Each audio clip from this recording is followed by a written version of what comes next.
verşdə deyirik, çox verşdə daha doğrusu demişik ki, hər qadın aybaşı görür. Niyə aybaşı görür? Aybaşının birinci gündən etibarən onun yumurtalığında bir folikul yetişməyə başlayır. Bir folikul.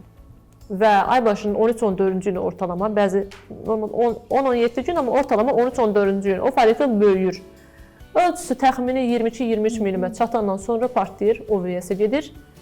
O yumurtadan hamilə qalır. Amma bəzi pasientlərdə bu folikul yetişə bilmir. Ovulyasiya gedə bilmir və məcbur bəli, o folikulu biz yetişdiririk. Dərmanlar ya da özəl iynələrlə biz yetişdiririk. Özəlliklə polikistoz xəstələrində ya da endometrioz xəstələrində fərqi yoxdur. Ya da ki, heç bir problem yoxdur, amma normal folikul yetişməsi getmir.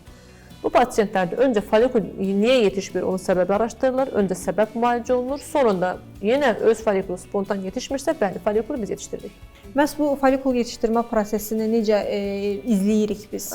Folikulun yetişməsini biz ultrasəs müayinəsində izləyirik. Pasientə dərmanlar verilir və aybaşının özəl günlərində 14 günə qədər 2-3 dəfə ultrasəs müayinəsinə çağırırıq. Burada həm folikula baxırıq, həm də endometrium qalınlığına baxırıq.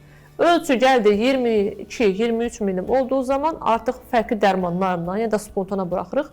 Folikulun orada ovulyasiya getməsini izləyirik.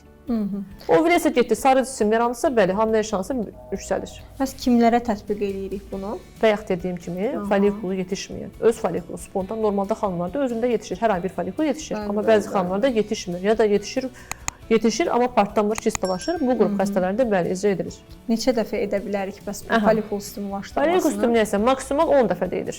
Yəni bir pasiyentdə gəldin, heç bir problem yoxdur, boruları da açıqdır, yoldaşın spermi də normaldır, sən folikul yetişdirdin, 10 dəfə yetişdirdin, 10-12 dəfə də bir.